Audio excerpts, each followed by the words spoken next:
அரிச்சந்திரன் மகாராஜா பிறந்த வரலாறு கதைகளை பார்ப்போம்.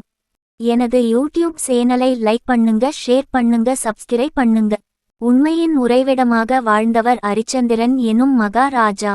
ஆனால் அவரை விஸ்வாமித்திர மகரிஷி எண்ணிலடங்கா தொல்லைகளுக்கு உட்படுத்தினார் என்பது நாம் அனைவரும் அறிந்ததே. ஏன் அப்படி செய்தார் என்பதை இங்கு காண்போம். காசி நகரை காசிராஜன் என்னும் மன்னன் ஆண்டு வந்தார்.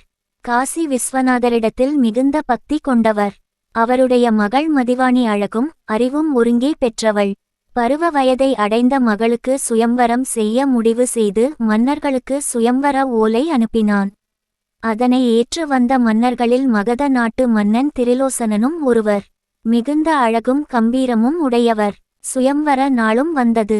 வந்திருந்த அனைவரையும் வரவேற்று தன்னுடைய நிபந்தனையை கூறினான். கூண்டினுள் அடைக்கப்பட்ட சிங்கத்தை காட்டி, இதை யார் வெற்றி கொள்வாரோ அவருக்கு என் மகள் மாலையிடுவாள் என்று கூறினார். அந்த சிங்கத்தின் தோற்றம் பார்ப்பவரை அச்சப்பட வைத்தது. யாவரும் யோசித்துக் கொண்டிருக்கும் வேளையில் திரிலோசனன் சிறுத்தும் அச்சமின்றி கூண்டுக்குள் சென்றான்.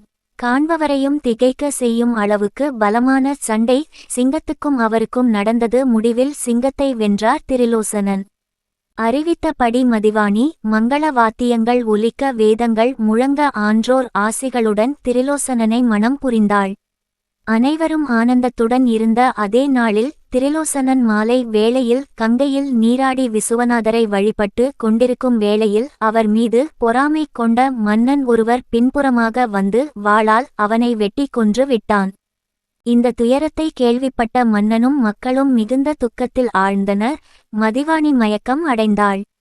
மயக்கம் தெளிந்த பின் எழுந்தவள், துக்கம் தாழாது, இனியும் நாம் உயிரோடு இருத்தல் ஆகாது என முடிவெடுத்து தன்னை மாய்த்து கொள்ள கங்கையில் குதித்தாள். அப்போது அங்கு நீராட வந்த கௌதம முனிவர் நீரில் தத்தளிக்கும் மதிவாணியை காப்பாற்றி கரை சேர்த்தார். மதிவாணி முனிவரின் காலில் விழுந்து வணங்கினாள். கௌதம முனிவர் தீர்க்க சுமங்கலியாக இருப்பாய் என ஆசிர்வதித்தார். இதை கேட்ட மதிவாணி முனிவரிடம் நடந்ததை கூற, அவரும் என் வாக்கு பொய்க்காது மகளே, நடந்ததை மறந்து தவத்தில் ஈடுபடு. உன் இந்த பிறவி முடிந்து அடுத்த பிறவியில் இதே மாங்கல்யத்துடன் நீ பிறப்பெடுப்பாய். இந்த மாங்கல்யம் யார் கண்களுக்கும் புலப்படாது. உன் கணவன் திரிலோசனன் அடுத்த பிறவியில் சூரிய குலத்தில் பிறப்பான். உன் சுயம்வர நேரத்தில் அவன் கட்டிய மாங்கல்யம் அவனுக்கு புலப்படும். நீங்கள் திருமணம் புரிந்து பல்லாண்டு காலம் வாழ்வீர்கள் என்று அருளாசி செய்தார். கௌதம முனிவரின் ஆலோசனையின்படி அவரின் ஆசியோடு அவரின் ஆசிரமத்திலேயே தவத்தை மேற்கொண்டாள். சில காலத்தில் அவளுடைய இந்த பிறவிக்கு முடிவுக்கு வந்தது. அடுத்த பிறவியில் மதிவாணி சந்திரமதியாகவும் திரிலோசனன் அரிச்சந்திரனாகவும் பிறந்தனர். சந்திரமதி சுயம்வர நாளில் யார் கண்ணுக்கும் புலப்படாத மாங்கல்யம் அரிச்சந்திரனுக்கு தெரிய அரிச்சந்திரன் சந்திரமதியை மணம் புரிந்தார். இனிதான இல்லறத்தின் பொருட்டு ஒரு ஆண் மகவை ஈன்றெடுத்தாள். சந்திரமதி அக்குழந்தைக்கு லோகிதாசன் என்று பெயரிட்டு வளர்த்து வந்தார்கள். இப்படி இருக்கும் பொழுது ஒரு நாள் தேவலோகத்தில் இந்திரன் தன்னுடைய சபையினால் பூமியில் உள்ள மன்னர்களில் யார் சிறந்தவன் என்று கேட்க, அங்கு இருந்த வசிஷ்ட முனிவர், சந்தேகமென்ன, என் சிஷ்யன் அரிச்சந்திரன் சிறந்தவன். தன் தலையே போனாலும் சத்தியத்தை விடாதவன். அவனே சிறந்தவன் என்றார். அதை மறுத்த விஸ்வாமித்திரர், சந்தர்ப்பங்கள் வந்தால் அரிச்சந்திரன் சத்தியத்தை மீறுவான், அதை நான் நடத்தி காட்டுகிறேன் என்று கூறினார். கூறியதைப் போலவே அரிச்சந்திரன் வாழ்க்கையில் பெரும் புயலென துன்பங்களை தந்தார். அவருடைய ஆட்சி இழந்த மனைவி மகனை பிரிந்து மயானத்தில் பிணம் எரிக்கும் நிலைக்கும் சென்றார். அப்படி இருந்த போதிலும் தன்னுடைய சத்தியத்தை அவர் காத்து நின்றார். மனம் மகிழ்ந்த விசுவாமித்திர மகரிஷி அவருக்கு அருள் செய்து இழந்த அனைத்தையும் அவனுக்கு வழங்கி ஆசி புரிந்தார். அவரும் நல்லாட்சி புரிந்து நற்கதியை அடைந்தார். அது சரி.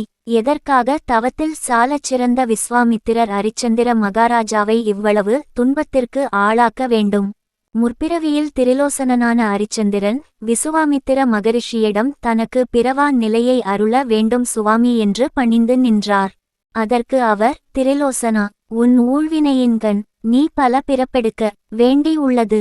அவை அனைத்தையும் ஒரே பிறவியில் நீ அனுபவித்து சத்தியம் தவறாமல் வாழ வேண்டும். முடியுமா என்று கேட்டார். சம்மதித்த திரிலோசனன் அரிச்சந்திரனாக பிறப்பெடுத்து தன்னுடைய வினைகளையெல்லாம் ஒரே பிறவியில் அனுபவித்து பிறவாத பெரும் பேரை அடைந்தான். அவனை துன்புறுத்த அவனுக்கு சோதனைகள் இல்லை, அவன் வினைகளை கழிக்கவே சோதனைகளைத் தந்தார். விசுவாமித்திர மகாரிஷ் அரிச்சந்திரன் அளவுக்கு துன்பப்பட்டவர் யாரும் இல்லை.